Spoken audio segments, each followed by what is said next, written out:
പലതരം കള്ളന്മാരെ കണ്ടിട്ടുണ്ട്. എന്നാലും ഇങ്ങനെയുമുണ്ടോ കള്ളന്മാർ? ഒറ്റപ്പാലം ലക്കിടിയിൽ വീടുകളിൽ തൊഴുത്തിൽ കെട്ടിയ നാൽക്കാലികൾ മോഷണം പോകുന്നത് പതിവാകുന്നു.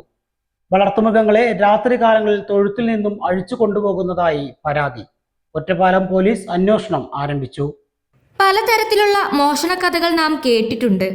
ഓടുപൊളിച്ചും പൂട്ടുപൊളിച്ചുമെല്ലാം മോഷണം നടത്തുന്ന മോഷ്ടാക്കൾക്കിടയിൽ വേറിട്ട ഒരു മോഷണ കഥയാണ് ഇവിടെ പറയുന്നത്. സംഭവം നടക്കുന്നത് ഒറ്റപ്പാലം ലക്കിടിയിൽ. വീടുകളോട് ചേർന്നുള്ള തൊഴുത്തുകളിൽ കെട്ടിയിടുന്ന നാൽക്കാലികളാണ് രാത്രികാലങ്ങളിൽ മോഷണം പോകുന്നത്. ലക്കിടി പോളി ഗാർഡന് സമീപം താമസിക്കുന്ന ചേറുങ്ങോട്ടു കോളേരി 70-കാരൻ ജയദേവന്റെ 7 മാസം ഗർഭിണിയായ പശു ഇന്നലെ പുലർച്ചെ മോഷണം പോയി. അർദ്ധരാത്രിയിൽ 1 മണിക്ക് ജയദേവൻ നോക്കിയപ്പോൾ തൊഴുത്തിൽ പശുവുണ്ട്.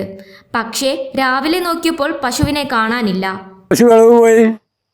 തിങ്കളാഴ്ച വെളിച്ചമ്പോൾ നോക്കുമ്പോൾ പശുവിനെ കാണാനില്ല. കള്ളന്മാരെ കൊണ്ടുവരുന്നുള്ള അറിയില്ല. പിന്നെന്താ, പോലീസ് പരാതി കൊടുത്തു. അവർ വന്ന് നോക്കും ചെയ്തു. 2-3 കൊല്ലം മുമ്പേ ഒരു പശുവിൻ്റെ ഇതുപോലെ പോയിട്ടുണ്ട്. അത് കയ്യോടെ പിടിക്കുകയും ചെയ്തു. തൊട്ടടുത്ത് മേലെ കോളേരി രാജന്റെ 2 മാസം ഗർഭിണിയായ പശുവിനെ ഏതാണ്ട് 1 മാസം മുമ്പാണ് മോഷ്ടാക്കൾ അഴിച്ചുകൊണ്ടുപോയത്. തൊഴുത്തിൽ മോഷ്ടാവിന്റെ കാൽപാദം പതിഞ്ഞിരുന്നെങ്കിലും പോലീസിന് മോഷ്ടാവിനെ കണ്ടെത്താനായില്ല.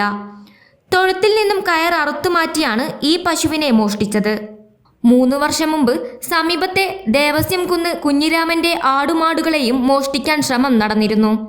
ഞാൻ ഈ മേഖലയിൽ വന്നിട്ട് 10 വർഷത്തോളമായി. 10 വർഷമായിട്ട് പശു വളർത്തല്, പോത്ത് വളർത്തല്, ഇങ്ങനെ ഇത്ര കാര്യങ്ങൾ ചെയ്യുന്നുണ്ട്. ഇപ്പോൾ നഷ്ടപ്പെട്ടിട്ട് 1 മാസമാവണം. ഈ 5-ാം തീയതി വന്നാൽ കറക്റ്റ് 1 മാസമാവും. പോലീസിൽ പരാതിപ്പെട്ടു. അവർ വന്നു, ഇതൊക്കെ നടത്തി FIR കെട്ടു. പക്ഷെ കള്ളനെ പിടിക്കാൻ കഴിഞ്ഞിട്ടില്ല. നമ്മുടെ പരിസരത്തുനിന്ന് തന്നെ അതേമാതിരി പശുക്കളെ ഈ പോളി ഗാർഡന് ഞങ്ങളുടെ ബാക്കിലാണ് അവർ ആട് വളർത്തലെ നിർത്തിയെന്നാണ് പറയുന്നത്. ഇങ്ങനെ മോഷണം പോയതിൻ്റെ ശേഷം അവരൊരു പശു ഇതേമാതിരി പോകാണ്ടായിട്ടുണ്ട്. അതുമാതിരി ഞങ്ങളുടെ ഫ്രണ്ടിലത്തെ വീട്ടിൽ ആടയച്ച് പോയിട്ട് എന്തോ ഭാഗ്യം കൊണ്ട് തിരിച്ചു കിട്ടി. കുറച്ച് അപ്പുറത്തുമാർ 2 പോത്തുകളെ ഒരു വീട്ടിൽ നിന്ന് അയച്ചുകൊണ്ട് അതൊരു 1.5 വർഷമൊക്കെ ആയിട്ടുണ്ടാവുള്ളൂ. അതും നഷ്ടപ്പെട്ടു. അതും അന്വേഷണം അവിടെ എത്തിയില്ല. പക്ഷേ അന്ന് മോഷ്ടാക്കളെ കയ്യോടെ പിടികൂടിയിരുന്നു. അടുത്തിടെ പോത്തുകളെയും മോഷ്ടാക്കൾ കൊണ്ടുപോയിട്ടുണ്ട്. ആടുമാടുകളെ വളർത്താൻ ഈ നാട്ടുകാർക്ക് ഇന്ന് ഏറെ പേടിയാണ്.